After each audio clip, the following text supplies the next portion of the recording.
Sir, my name is Professor Sethi. I am an engineer by profession and I am into a teaching profession. By God's grace, I am very strong in my maths. To start with, I appreciate your hard work and pray to God to give you double your age God has allotted you. And I thank all the Muslims here for giving me first priority to ask my question. Sir, I have gone through Bhagavad Gita, I have gone through Ramayana being Hindu. I was after temples and everything. But my brother-in-law is a Muslim. He gave me Quran. I have gone through it twice. And I can say in open, I am following your Quran very strictly. I have converted your namaz into English. In the name of God, the most gracious and the most merciful, the creator, cherisher, sustainer of the worlds, the master of the day of judgment. I am reading it 12 times, 15 times, 20 times. I don't see timings. I just stand and pray to God. And I am very satisfied with that. The only one question I am not getting it, my source of income. Being very strong in maths, I am also a technical analyst with stock market. I am very strong with FNO market, future and option. I don't know how many people understand the stock market here. With a very intellectual mathematics and very intellectual playing the game, I am always secure and always in profit after the end of the month. It's a mathematic game which people don't understand. Is it okay to go ahead with such income? I'm suffering from this last 3 years. I'm earning money, I can earn money, whatever level I want to earn. But I don't want to earn anything wrong. If it is wrong, I will leave that forever. And I will go into teaching profession forever. Alhamdulillah. The brother asked a very good question. And I appreciate that after reading the Bhagavad Gita, Ramayana and the Hindu scriptures, he read the Quran twice and he agrees with it. He has a brother-in-law who's a Muslim and he's very strong in maths. And even I happen to be strong in maths. And in school days, right from standard 1 to standard 9, 10, always back the price. Without saying, sir, mind-boggling memory. I've never seen a person like you. And if God grace, I will be at your place forever. If the God, अगर ईश्वर की मर्जी हुई, अल्लाह की मर्जी हुई, तो आपका शिष्य बनूंगा इसी प्लेटफॉर्म पर. Inshallah, inshallah. If Allah will, inshallah. First I'll come to the question and then inshallah I'll reply to his last comment. As far as question is concerned, that you are in the stock market, about futures and options, etc. And you are so good in maths and analyzing that always at the end of the month you make a profit. So the question is that, is this earning halal or haram? As far as the stock market is concerned, stock per se is not haram, per se. As long as the stocks you deal in, it is according to the guidelines of Islam. What is haram in Islam is riba. It's interest. There are many verses in the Quran, no less than 8 different places. Almighty God says in the Quran that riba is haram. In Surah Imran, chapter number 3, verse number 130. In Surah Nisa, chapter 4, verse 161. In Surah Baqarah, chapter 2, verse number 275 thrice. In Surah Baqarah, chapter 2, verse 276. As well as in Surah Baqarah, chapter 2, verse number 278. It says that give up your demands of riba, of interest, of usury. And those who do not give up the demands of riba and usury, verse number 279, Allah says, take notice of Allah from Allah and His Rasul, Allah and His Messenger. So dealing in interest is haram. But share market is somewhat following the principles of Islam of profit and loss sharing. Share per se, instead of taking a loan from the bank, we make partners.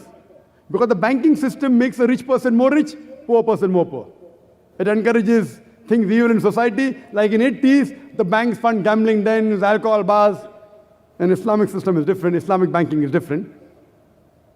So, Islam encourages profit and loss sharing. In the stock market, what do you do? That you buy a share. So you become a partner in that company. Whether 1%, 10%, 0.1%, 0.01%. So being partner in profit and loss sharing is encouraged in Islam.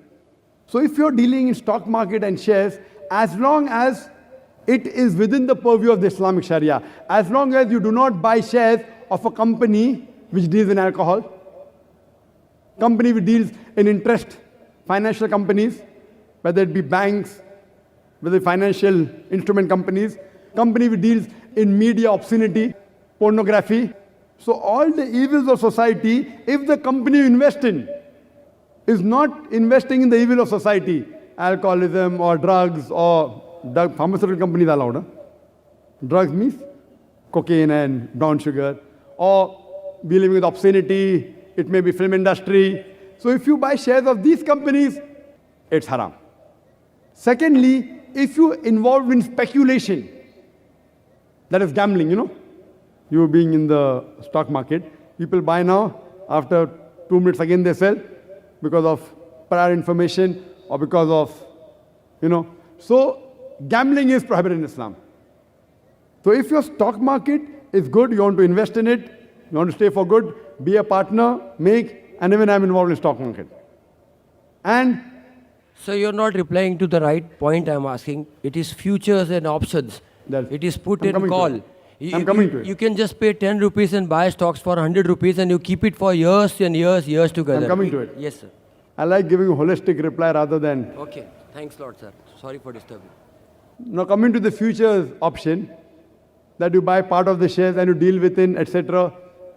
Talking about futures, if you pay part and have it with you, I know you can sell, then you can have security on that, then there's another person with the derivatives, which can even, I know about this. I may not be an expert like you, but even this is. So dealing in futures, it's not permitted. It's not.